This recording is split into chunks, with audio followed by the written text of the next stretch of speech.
उत्पत्ति का पुस्तक 34वां अध्याय। ये अध्याय में 31 वचन लिखल गल बाटे। ये अध्याय एक संगठना विचार करे वाला संगठना के बारे में ये पूरा अध्याय लिखल गईल बाटे। उ ये हवे के याकूब और लिया से उत्पन्न भयल एकलौती पुत्री दीना उ देश के कुंवारी देखे बदे गईनी शकेम के नगर में। वो एक त्यौहार में गल बइन। ऐसा एक इतिहास का जो सब लिखल गल बाटे। वो नगर के वासी के त्यौहार में भाग लेवे बदे अकेले वो अपने घरे के छोड़ के वो नगर में चल गल बइन। वहाँ पर वो नगर का प्रधान हामोर का पुत्र शेकेम उनके देखना और अकेले जाए के उनके साथ कुकर्म करे। It is the first record rape in the Bible. ये इसराइली में से सबसे पहला कुकर्म बाटे। उनका मन उनके तरफ केंद्रित होए के कारण उनके पिता याकूब के पास आए के दीना के हमरे बेटा के हाथ में सौंप दो कह के विनती करत बा। याकूब उनका बेटा खेत में रहे के कारण मौन रह गए न। बेटा के आवे के बाद पूरा परिवार एक कुकर्म के बारे में चर्चा करे लगना। दीना हमरे घर में बंदी बन के रह गल बहन। हामोर अपने बेटा के शेकेम से दीना का विवाह करल जाए और कानान का देश उनके सामने खुलल बाटे। एक दूसरे के बच्चा के ले और देव के द्वारा सब मिल के संपत्ति के बढ़ाए सकना। कई करके एक पुकार के रखना। इतना ही नहीं तो जितना चाह उतना मूल और बदला हम तहरे बेटी के पक्ष में देवे बदे तैयार बाड़ी। ऐसा कह के विनती कैलन। इस संदर्भ में हम याकूब को बेटा उनकर पिता हामोर से शेकेम का पिता हामोर से छल के साथ उत्तर देना। हमार पूर्वज इब्राहिम एक संस्कृति के तैयार करे बन खतना एक ऐसा चिन्ह वाचा के रूप में हमके देवल गल बड़ा। खतना रहित पुरुष के ही हम अपन बेटी के नहीं दे सकेला। अगर तू सब खतना करवाएला तो हम तो से संबंध बनाए रखे तैयार भाई और एक ही समुदाय के हो जाए। ऐसा कह के हामोर के बताए देना। ये बात से हामोर और शेकेम खुश भईना और वो सब नगर के पुरुषन से बातचीत करत बया। उनकर इंटेंशन ये हवई के याकूब बहुत धनवान बाड़न। यही बदे वो से बढ़ के याकूब जो धनवान बयान उनके साथ मिले रहे के द्वारा वो आर्थिक स्थिति में बढ़ोतरी के पहिया। ये सोच के वो नगर के प्रधान सोच के ये बात बदे मान लेना। वो सब खतना करे बदे आगे बढ़ना और वही प्रकार से करे भी बया। तीसरा दिन नगर का सब पुरुष खतना के कारण दुखी होत बा। तब लेवी और सीमोन उठ के अपने कामगरन के ले जाए के उन नगर में खतना करल गए सारे पुरुष के मार देना। हर पुरुष के मार देना और मार के उनके घर में बंदी बनाई के रहे वाला दिना के वो वापस अपने घरे में ले ना। उनके बहन के साथ कुकर्म करे के द्वारा याकूब का बेटा वो पुरुष के पास जौन मारल गरहना नगर के लूट लेना और वो नगर के लूट लेना और वो नगर के लूट के वो नगर के समस्त स्त्री और बच्चा के सहित उनके भी लूट लेना और वो और ज़्यादा धनवान हो गया। तब याकूब सिमोन और लेवी से कहना तू जवान ए देश के निवासी कनानी और परिज्जी के मने में हमरे तरफ गुनाह उत्पन्न कराए बड़ा। ऐसे तू हमसे संकट में डाल जले बड़ा। काहे बदे के हमरे साथ है थोड़ा ही लोग बयान। अब वो इकट्ठा हो के हम पर जब चढ़िए तब हमके मार डलिए। यही बदे हम अपने घराना समेत सत्यानाश हो जाबा। ऐसा कह के दुखित भई न। तब वो दोनों भाई कहना का हम रे बहन के साथ वो बेस्या के साथ बर्ताव करे तो का हम चुपचाप रही ऐसा वो प्रश्न करना। ये अनपेक्षित संघटना याकूब के परिवार में घटल बाटे। अब एक के बाद एक वचन के मनन करब और कुछ बात के हम सीखब। उत्पत्ति का 34वां अध्याय का पहला वचन, लिया का बेटी दीना जौन याकूब से उत्पन्न भरनी ओ देश के लड़की से भेंट कर बदे निकलनी। एक लड़की अकेला पराया देश में कौनो भी प्रकार का सुरक्षा न लेवत हुए घर के छोड़ के समाज में जाई भी हानिकारक बात बाटे। आज भी समाज में ये प्रकार का परिस्थिति बाटे। ये एक प्रकार से इनडिसिप्लिन अनुशासनहीनता बाटे, ऐसा समझ में आवला। इतिहास का जोसेफस कहना दीना का उम्र 14 और 15 साल का रह हुई, ऐसा वो कहना। एक प्रकार से दीना 40 अभी भी लड़कापन का कुछ आदत बाटे। वो देश के लड़की से भेंट कर बदे गई उनके कुकर्म का मुख्य कारण समझा।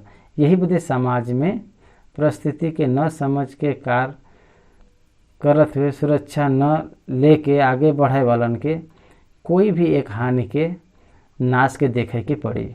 दीना ए प्रकार से जाए के द्वारा परिवार में कोई के भी साथ में न ले जाए के द्वारा अकेला जाए पर पूरा परिवार पर बड़ा विपत्ति लियाल बा।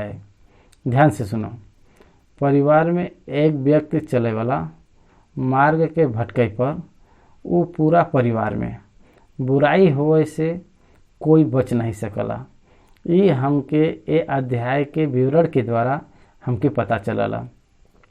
एक परिवार में एक सदस्य पर समस्या आवे पर उस समस्या के पूरा परिवार झेलला। ऐसा कहे बदे ये अध्याय का विवरण बहुत उपयोगी बाटे।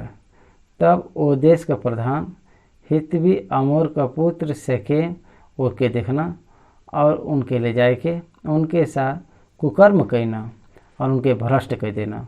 सेकेम धनवान बा, हमोर हितवी का भाई के समूह में महान और प्रधान बा। He was the rich man धनवान बा। उनके पुत्र के भ्रष्टता में बढ़ाए वो पुत्र सेकेम अपने मनमानी में बढ़ल बा। ये प्रकार से हमके समझ में आवला। ये अनुशासन के न रखे वाला रहना, नैतिक सम्मान के न रखे वालन के समान ये सब दिखाई देते बा। भावना के नियंत्रण न करे वालन के समान बलहीन के समान दिखाई देते बा। उसे कह के ये सब 4 बार तेलुगु बाइबल में लिखल गल बा। उसे देखना, उनके साथ कुकर्म कहना, के भ्रष्ट कह देना। यही बदे हर पाप देखे के द्वारा शुरुआत होला। ओके देखना। एक बात हम बताइए सुनो, the first side is not seen, ऐसा कहना। एक बार देखब सहज हवा, ओके बढ़ाए के ओकरे बदे ही आशा रख के देखब वो पाप के कारण ठहरी। यही बदे तहार आँख सीधी रहे के चाहिए, ऐसा कहे बा।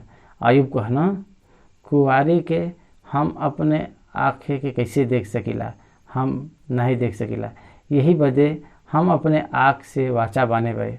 ए प्रकार से अगर हम करी तो हमार पत्नी कोई के तरफ न फिरी हैं। यही बदे नैतिक आशा जन बाटे हानिकारक बाटे, एक समझे के बाटे। आँख के आशा के कारण परीक्षा शुरुआत होला, शारीरिक आशा के कारण वो बढ़त चलल जाला। जीविका के घमंड से परिपूर्ण हो के पाप के जन्म देला। यहाँ पर यह भल बाटे। नेत्र का आशा, शारीरिक आशा, जीविका का घमंड ये परमेश्वर के ओर से नहीं बाटे। हितवी परिजी हिती ये सब लोग कनानी हैं, ये मूर्ति पूजक लोग हैं। इनके बिब्लिकल एथिक्स कुछ भी नहीं बाटे। सेक्स बिफोर द मैरिज अलाउड, विवाह के पहले शारीरिक संपर्क बनाए रखब वो अन्य जात ए भाव के रखे वाला है, लेकिन इसराइल में ए दुष्ट क्रिया के रूप में देखल जाला। यही वजह देखल जाए तो हित्वी हमोर का पुत्र शकेम जौन बयान दीना से रेप करे बयान और उनके भ्रष्ट करे बा, और भ्रष्ट करे के कहे पर रेप कर बा, ऐसा एकर अर्थ बाटे। मतलब जबरदस्ती भयल बा, कुकर्म करे बा, एकर अर्थ बा। This was the first rape recorded in the history of Israel. Israel के इतिहास में ई सबसे पहला कुकर्म बाटे, ऐसा गिनती करल गईल बाटे। वो अपने मन से उनसे प्रेम करना। The soul is the seed of the emotion, desires, aptitudes and passions, ऐसा कहना। उनकर मन इच्छा बदे और भावना बदे उ एक सिंहासन के समान बाटे। इट्स लाइक ए सीट, वहाँ पर सब लोग विराजमान रहना। ओके निमंत्रण में लावे बदे मनुष्य को परमेश्वर का सामर्थ्य चाहिए। यही बदे मनुष्य के मन फिरावे के बाटे। जवान लोग विशेष तौर से उनके जवानी में उद्धार का अनुभव के पावे के लेके रहे के बाटे। मतलब मन फिरावे के बाटे, पश्चाताप करे के बाटे। अपने भीतर पवित्र आत्मा के बनाए रख के वो आत्मा के द्वारा चलावे जाल वाला वो अनुभव में परमेश्वर के वचन के द्वारा स्नान करल गई अनुभव के जवान के बनाए के रखे के बाटे। नहीं तो देख हमोर के समान बलहीन हो जावा।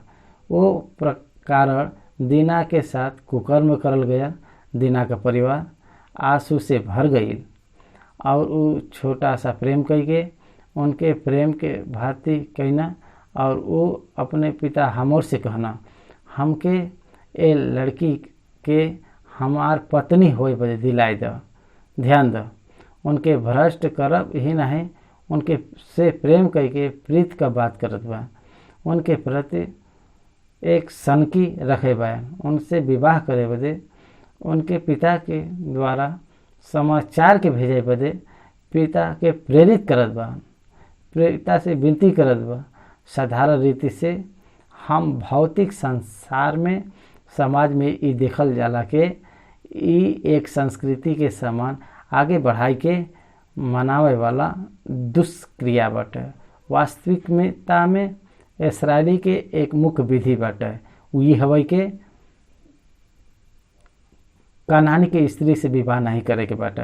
इब्राहिम एलिएजर से उनकर बेटा इसहाक बदे कनान के स्त्री में से कोई से विवाह मत करिए, ऐसा वो आज्ञा दिले रहना। इसहाक का बेटा एसाव कनान के स्त्री से विवाह करे पर ए विषय में वो बहुत दुखी भइल। ये जान के एसाव इस्माइल के बेटी से इस्माइल के याकूब के इसहाक आज्ञा देना, तहार माता को भाई लाबान के घरे जाए के वहाँ से उनके बेटी में से एक से विवाह करके ले है, कनान के स्त्री से विवाह मत करिए, ऐसा कहना। मूसा के समय में भी परमेश्वर मूसा के द्वारा स्पष्ट रूप से बतैना के कनानी 7 जात का प्रजा हवा, इनके अपने साथ संगति में मत रखा, उनसे शादी मत करिए, उनसे विवाह करे बदे भेंट मत करा, ऐसा कहना। ध्यान दे यहाँ पर मूर्ति पूजा परमेश्वर के ना ही पसंद बाटे। कनानी बहुत ज़्यादा मूर्ति पूजा करे वाला है, यही बदे वो अविश्वासी हैं। अविश्वासी और विश्वासी का कोई भी मेल नहीं बाटे, लेकिन वो आगे आवत बा। अविश्वासी के परिवार से, मूर्ति पूजा करे वाला के परिवार से, हित्ती के परिवार से हमोर उनकर बेटा शेकेम के बदे बेटे से मांगे में सहायता करत बा।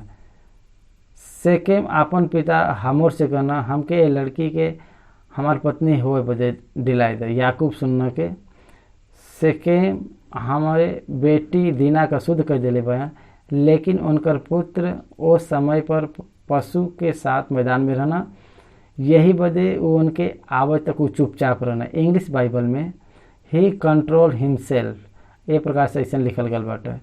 अपने आप के संभालब ई विश्वासी में रहे वाला एक बहुत बड़ा लक्षण है। मतलब टू कंट्रोल द इमोशन, भावना के अपने नियंत्रण में रखब विश्वासी के अधीन में रहे के चाहिए। ये बहुत प्रमुख बात बाटे, एके जाने के बाटे। याकूब उनकर बेटा के आ जाए तक अपने आप के कंट्रोल करना। शेकेम का पिता हमोर निकल के याकूब से बातचीत करे बदे उनके पास गई ना। तब तक दिना शेकेम के घर में रहने। याकूब का पुत्र सुनना मैदान से बहुत उदास और क्रोधित होके न काहे बदे के शेकेम याकूब के बेटी के साथ कुकर्म कह के इसराइली के घराना से मूर्खता का ऐसा काम करे बाटे, जेकर कारण बा अनुचित रहल। और वो समय से लेके अब तक इतिहास के अगर हम समझी जाता, एक बेविचारी अपराध के कारण हत्या हुई हमके देखे के मिलला। अवैध संबंध के कारण, अवैध संबंध के विवाह के कारण अर्थात व्यभिचार, अनैतिकता, हत्या होला, नर हत्या होला।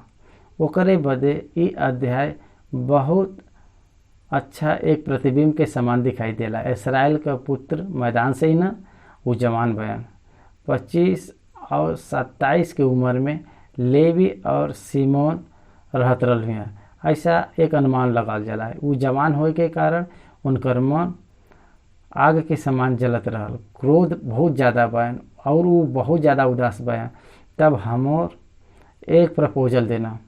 हमोर वो सबसे कहना कि हमारे पुत्र शेकेम का मन तहरे बेटी पर बहुत लगल बाटे और ए बदे उनकर पत्नी होए बदे उनके दे दा। ए विवाह के बारे में हमोर दीनता का प्रदर्शन करत बा, लेकिन ये नहीं हो सकला। हमरे साथ ब्याह करल करा, आपन बेटी हमके देवल करा और हमारे बेटी के तू लेवल करा और हमरे साथ बस जा। It is the trap of the शैतान towards family of Jacob. Israel के परिवार के परमेश्वर की योजना से दूर करे बदे शैतान का ई क्रूरता हुआ। परमेश्वर बेतेल में जाए के उनके लौटाए के अपने पिता के पास कनान के स्थान पर जइह, ई परमेश्वर के द्वारा बतावल गल बाटे। ओकर बाद इसराइल के मिस्र में ले जाई, ई परमेश्वर की योजना हुआ। उत्पत्ति का 15वां अध्याय में इब्राहिम के जब उनके कोई संतान नहीं रहल, तब परमेश्वर मिस्र के बंदी गृह के बारे में प्रस्तावना देख के बताए रहना। ये योजना के तोड़ देवे बदे इस शैतान का क्रूरता दिना शैतान के मौका दिले बा। ध्यान दो, परमेश्वर आपके प्रति जवन योजना रखे बाड़न ओके तोड़ देवे बदे शैतान आप पर निरंतर प्रयत्न करत रहला। वो प्रयास में कुछ योजना बा वो लाभ युक्त के समान दिखाई देला। वहाँ पर विश्वासी के सावधानी बरके के बाटे। यह देश तहरे सामने बाटे, एमे रह के व्यापार करा और संपत्ति के खरीदा। जहाँ पर विवाह में आध्यात्मिकता इस सारांश न रखत हुए संपत्ति और इस प्रमुख रूप से संपत्ति के बारे में चर्चा करल जाला, वहाँ पर मसीह विवाह नहीं होला। आज बहुत सारा मसीह लोग धर्म के विषय में, जात के विषय में, भौतिक विषय में, नौकरी के विषय में विवाह में बातचीत करना, ये मसीहत नहीं कहल जाला। विश्वासी के साथ ही विवाह करे के बा। आध्यात्मिकता में रहे वाला व्यक्ति के आध्यात्मिकता में रहे वाला व्यक्ति से ही विवाह करे के चाहिए। उद्धार पाए वाला व्यक्ति से, उद्धार पाए वाला व्यक्ति से ही विवाह करे के बाटे। ई परमेश्वर की योजना बाटे, ओकरे कारण इनका भविष्य आशीषित रहला। हमोर का प्रपोजल, हमोर कहत बयान हमर कहत बा संपत्ति के बढ़ाई के व्यापार कैला, ऐसा वो कहत बा। सच्चा विश्वासी कभी भी अपने बच्चन के आध्यात्मिकता में उद्धार न पावे वालन के न दी हैं। वैसे देवल गयल बच्चा के जीवन में बहुत कष्ट और परीक्षा के सामना करे के पड़ी। 11वां वचन, शेकेम दीना के पिता से कहना, अगर हम पर तू लोगन का अनुग्रह का दृष्टि हो तो जौन कुछ तू हमसे कह तो हम ओके देव। तो हमके ओसे कितना भी मोल ले लेब तब पर भी तहरे हम कहे के अनुसार हम देव, लेकिन वो कन्या के पत्नी हो बदे हम के द।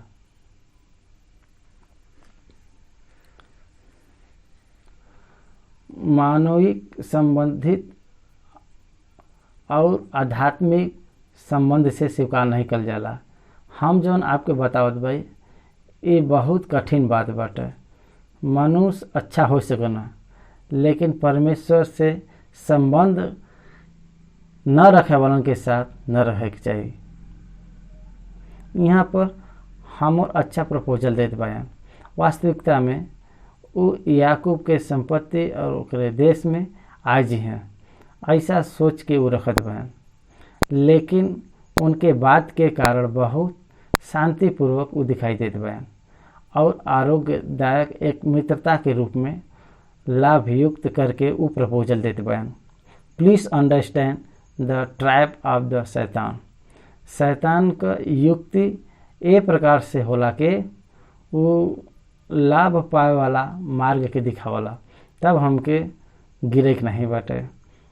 तो हमसे कितना ही मूल और बदला काहे न मांगा, तब पर भी हम तहरे कहे के अनुसार देबे,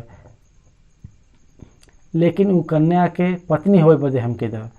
तब ये सोच के सीखो शेकेम हमरे बहन दीना के अशुद्ध करेबा। याकूब का पुत्र शेकेम और उनकर पिता हमोर के छल के साथ उत्तर देना। छल ये हवा के स्वीकार नहीं बाटे, अंगीकार नहीं बाटे। उनके भीतर आत्मा में उनके मारे बदे छल के लेके बैठल बया। बाहरी रूप से वो छल के दिखावत बाटे। ये अध्याय में आपके एक बात पे ध्यान देवे के बाटे, वही हवा के इस्राएल का पुत्र छल का व्यवहार करत बयान। भक्त होई के, परमेश्वर का बच्चा होई के, परमेश्वर के वाचा के द्वारा आयल गयल होई के, परमेश्वर के वेदी के बनावे वाला लोग उ छल का व्यवहार करत बयान। और हमो और शेकेम छल का व्यवहार करत बयान। काहे बदे छल का व्यवहार करे के बा? जैसा बात बा वैसे ही कहे के बा। प्रभु कहे बान, तहार बात अगर हाँ कहे तो हाँ, ना कहे तो नहीं। ओकरे विपरीत आवे वाला शैतान की ओर से आवाला। वही बदे यहाँ पर लेवी और सीमोन यहाँ पर दोनों उनसे बात करत समय छल के साथ बात करत बयान। ये परमेश्वर का पसंदीदा व्यवहार नहीं हवा। ये हम काम नहीं कर सकीला। They are using the religion. इस्राएल का पुत्र धर्म का उपयोग करत बयान। धर्म का उपयोग करके उनके असीम करे का प्रयत्न करत बयान। काहे बदे के हम ऐसा काम नहीं कर सकीला। कोई खतना रहित पुरुष के हम अपन बहन दे, काहे बदे के ऐसे हमार नाम धराई हुई। अर्थात भौतिक संस्कृति धर्म का संस्कृति के विषय में बात करत बा। हम फिर से आपके याद दिलावत बाई के धर्म का सांप्रदायिकता अलग हवा और आध्यात्मिक उद्धार अलग हवा। बहुत सारा लोग मसीह में जन्मनत लोग सोचना काफ़ी बाटे, लेकिन ये गलत हवा। जन्म लेके कोई मसीह नहीं बन सकला। हर एक व्यक्ति मन फिरावे के बाद ही परमेश्वर के मसीह के रूप में स्वीकार करना। पूर्वज मसीह होए के द्वारा, मसीह परिवार में जन्म लेवे के द्वारा परमेश्वर उनके मसीह के रूप में स्वीकार नहीं करना। सरकार और मनुष्य स्वीकार कर सकना। उनकर आदत व्यवहार, उनकर पद्धति और मसीह का पद्धति लेकिन परमेश्वर ओके स्वीकार नहीं करना। एक व्यक्ति के मन फिरे पर परमेश्वर ओके स्वीकार करना, प्रभु पर विश्वास करे पर वो स्वीकार करना। यही बदे वो इस्राएल का पुत्र होए पर भी छल के साथ अगर व्यवहार करिए तो परमेश्वर स्वीकार न करिए। खतना के सामना ले आवत बा। उत्पत्ति का पुस्तक 7वां अध्याय के 9 से 14 वचन के बीच परमेश्वर इब्राहिम से कहना, तह से वाचा बनत बाई के वाचा का चिन्ह हम अपने खलरी का खतना कैल है। ऐसा वो कहे बा। इब्राहिम इस्माइल वही दिन खतना करे। ईसाक के जन्म के 8वां दिन उनका खतना करल गया। यीशु मसीह के जन्म के 8वां दिन में उनका खतना भयल। यही बदे यहूदी के खतना करब विधि एक कहलाल गल बाटे। वाचा का चिन्ह ठहराल गल बाटे। वाचा आंतरिक संबंधित हवे और खतना ओकर एक वादा का चिन्ह हवे। यही बदे खतना करे के द्वारा मनुष्य उद्धार नहीं पावला। उद्धार पायल बान ऐसा कहलावे बदे ऐसा खतना बाहरी चिन्ह हवा। एके आपके कभी भूले के नहीं बाटे। हम ऐसा काम नहीं कर सकीला कि हमार नाम धराई हो। ये सब के स्टोरी रिलीज करके सुनावत बन। और ये बात पर तो हम तहार मान लेबै कि हमरे समय तहरे में से एक एक पुरुष का खतना करल जाए, तब हम आपन बेटी तक के ब्याह दे और तहार बेटी हम ब्याह लेबै और तहरे साथे बसर रहब और हम एक समुदाय के मनुष्य हो जाबे। दोनों छल का व्यवहार होत बाटे। दोनों एक ही धूप में चले वालन के समान एक दूसरे के भ्रम देते बा। कितना खेदती बात बाटे। कोई भी मसीह के साथ छल का व्यवहार नहीं करेगा बा। उनके भौतिक इच्छा का पूरा करे बदे धर्म का उपयोग नहीं करेगा बाटे। धर्म से संबंधित कोई भी विषय का कोई भी विश्वासी अपने जीवन का उपयोग नहीं करेगा बाटे। केवल परमेश्वर पर निर्भर रहेगा बाटे। हम एक समुदाय के हो जावा ऐसा वो कहत बा। ई परमेश्वर का विरुद्ध हुआ। इस्राएल का प्रजा मिस्र से बाहर आवे के बाद कनान में रहे वाला 7 जात के लोगन के क्रमानुसार बनाए के वो स्थान पर आक्रमित करें ऐसा वो कहना। लेकिन उनके साथ एक समुदाय में न रहे बदे कहना।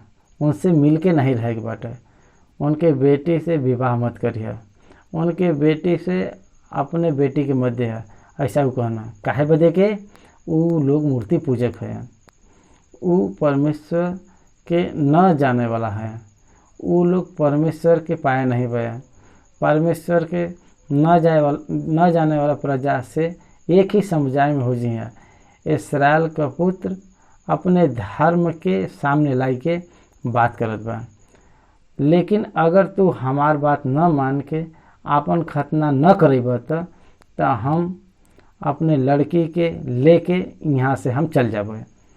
उनकर ये बात पर हमोर और उनकर पुत्र शेकेम प्रसन्न भइना और ये बहुत हानिकारक बाटे। सामने वालन का बात जब हमके पसंद आवाला तब हम अपने सामने के परीक्षा के जाने के बारे में हमको सीखे के बाटे। हमोर और शेकेम इनके बात से प्रसन्न भइना और उनके छल का बलि ठहराया गया। भाई और बहन लोग, शहद के समान बात करे वाली बात आपके अपने और आकर्षित करत बा का संभल जा। आज मसीह कलेसिया में प्रोस्पेक्टिव गोस्पेल ज़्यादा बढ़त बाटे। परमेश्वर के जन्म त लाभ हुई एक उपदेश अमल में आवला।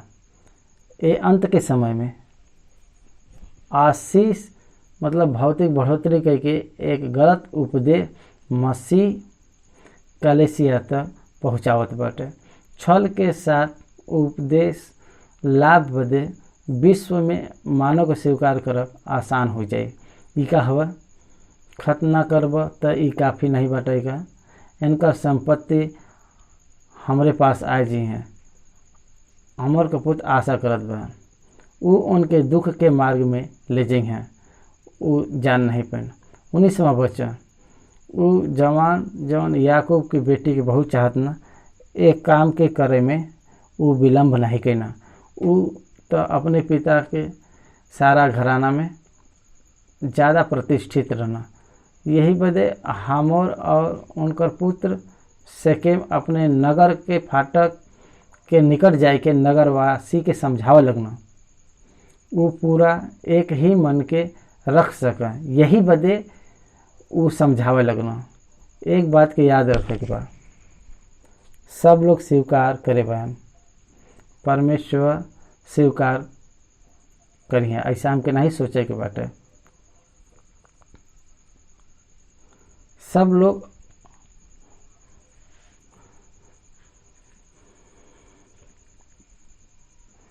कोई भी विश्वासी इनमें नहीं मिले के बाटे, कोई में एकता के नहीं रखा। यही बदे हमोर और उनकर पुत्र शेकेम अपने नगर के फाटक के निकट जाए के नगरवासी के ये समझावे लगना कि वो मनुष्य तो हमरे साथ मेल से रहल चाहत बान। यही बदे उनके ए देश में रह के लेवे देवे करे दा। ये देश उनके भी बदे बहुत बाटे, फिर हम लोग उनके बेटी से ब्याह करब और अपने बेटी के उनके देवल करल जी। वो लोग सिर्फ केवल एक ही बात पर हमरे साथ रहे बदे और एक बात पर हमारे साथ रहे बदे वो तैयार बन के हर एक लोगन का खतरा करल जाए। का उनकर भेड़ बकरी, उनका गाय बैल और उनका सारा पशु का हमार न हो जाइए, इतना ही कर के उनकर बात माना और वो हमरे साथ रहे हैं। ये शैतान का एक टेक्निक बाटे।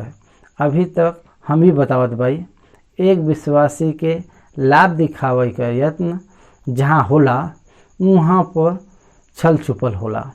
शैतान लाभ के बारे में बातचीत करला और शारीरिक संबंध व्यक्ति वो लाभ में गिर जाला। हम 30 साल के सेवकाई में अनेक बुरा संगठन के देखे भाई, आज भी उम्मीद हम गिरल नहीं भाई, उम्मीद हम गिरल नहीं भाई। गरीब बन के हम रह गल भाई, ऐसा हम रह गल भाई, लेकिन आत्मिक रीत से हम धनवान भाई। भाई और बहन लोग, हमरे सामने अनेक लोग मसीह सेवक, हमरे साथ रहे वाला अनेक लोग धन के पास सिर झुकाई के हम देखे भाई। शैतान भौतिक लाभ के दिखाई के भ्रम में डाल देला। ये बात अगर हम न सीखी तो परमेश्वर के ओर से हम प्रतिफल के नहीं पा सकिले जा। यही बदे जितना वो नगर के फाटक से निकलत रहना, वो सब अमोर के और उनके पुत्र शेकेम का बात माना और हर एक पुरुष का खतना करल गया। और जितना वो नगर के फाटक से निकलत रहना, वो पूरा नगर में अपने संपत्ति के व्यक्त कैना, नगर का भला हुई ऐसा कहे पर काफ़ी बाटे। बहुत सारा संदर्भ में हम प्रजा के कुशलता बदे आध्यात्मिक संबंध के बाजू में रख देवे ले जा, वो सही नहीं है। 25वां वचन, तीसरा दिन उ सब लोग पीड़ित रहना, काहे बदे के उ सब लोग खतना कराए रहना और उनके द्वारा मिले वाला दुख के कारण वो पीड़ित भरना। तब ऐसा भयल के सिमोन और लेवी नाम याकूब को 2 पुत्र जवन दीना का भाई रहना, दीना का भाई ये बदे से कहल गल बा के काहे बदे के लिया का पुत्र है। लिया का 3-4 पुत्र बा, तीसरा लेवी और चौथा यहूदा, दूसरा सिमोन और रूबेन पहले उठा। यही बदे यहाँ पर देखे पर सिमोन और लेवी किसी को न बतावत होइए वो नगर के चल गए ना और तलवार लेके वो नगर में गई ना, निधड़क गई ना, घुस के सब जितना भी मनई रहना सबके घात के ना। और हामोर और उनके पुत्र सेकेम के वो लोग तलवार से मार डालना और दीना के सेकेम के घर से निकाल के लिए ना। और वो नगर में सब पुरुष खतना कई के पीड़ित होवे के वो संदर्भ में ऊपर हमला कई के अपने छल का उपयोग कई के उनके मार के उनके बेटी के लेना। याकूब को पुत्र घाट के ले पर उचड़ के नगर पर लूट लेना के यही बदे लूटना के ये मीन उनकर बहन अशुद्ध कर रही और बचल हुआ सब कुछ लूट लेना। और 2 नर हत्यारा हन तो बचल गए 9 लोग आए के लूट के वो सब ले गए ना। और मैदान में जितना भी धन रहल सब वो सब लूट लेना। वो सब के और उनके बाल बच्चा और स्त्री के भी हर ले गए ना। यहाँ तक कि घरे में जौन कुछ भी रहल वो सब भी लूट लेना। विकास दे वेरी रिच। परमेश्वर यह चाहतना का कि वो धनवान हो, ये परमेश्वर नहीं चाहतना। वो दीन हो के आध्यात्मिकता में धर्म बनाओ, ये परमेश्वर चाहना। याकूब आनंद नहीं कहना, याकूब दुखी भइना। याकूब आत्मिकता में बढ़ल गए व्यक्ति हैं। यही बदे वो अपने पुत्र से कहत बयान याकूब सीमोन और लेवी से कहना, तू जौन ए देश के निवासी कानानी और परिज्जी के मन में हमरे तरफ गुनाह उत्पन्न कराए बया, ऐसे तू हमके संकट में डाले बया, हमरा नाम धराई कराए बया, झूठ बोलन वाले के साथ हमार निंदा करे बया, धोखा देवे वाला परिवार के समान अपने परिवार पर ई मुद्रा ठहरावत बा। हत्यारा के परिवार के समान ई बात के ठहरावल गल बाटे। सामने वाला क्रोध के बढ़ावे वालन के समान वो पूरा परिवार के ले जाए के मार डाले के समान एक अवसर के तू दिले बया और पीड़ित होत बयान। हमारे साथ तो थोड़ा लोग बयान, अब वो इकट्ठा हो के हमारे पर जब चढ़ी हैं तो हमके मार डले हैं। यही वजह हम अपने घराना समेत सत्यानाश हो जाब। ओकर अनुमान गलत हो सकेला, लेकिन उनकर परिस्थिति भई बाटे। वो देश के सारा वासी याकूब के घराना पर उठ के उनके मार डाले के हानि में ई ले आल बा। परमेश्वर साथ न होतन तो वो सत्यानाश हो जाता। याकूब जैसा अनुमान लगाए रहना कि निश्चय वो मारल जाता। ऐसा लोगन के साथ परमेश्वर कैसे ही हैं, यही बदे याकूब डर गए ना। काहे बदे कि परमेश्वर नर हत्यारन के साथ कैसे ही हैं, छल के साथ रहे वालन के साथ कैसे ही हैं, यही बदे वो डर गए ना। परमेश्वर का वाचा रहे पर भी वाचा से धर्म का व्यवहार अगर न करबो तो परमेश्वर के ओर से प्रतिफल नहीं मिल सकला। ये भावना यहाँ पर याकूब व्यक्त करत बयान। वो कहना का वो हमरे बहन के साथ वेश्या के समान बर्ताव करें। देखा कारण जन्यून कारण बाटे, बात सही बाटे, ये कारण बतावा योग्य बाटे और मन भी सही बाटे, फिर भी कारण समर्थी हो सके, लेकिन प्रतिक्रिया वचन के अनुसार रहे के बाटे। चाहे कितना भी कारण काहे न हो, हमार क्रिया वो कारण के द्वारा नहीं लेकिन वचन के द्वारा होए के चाहिए।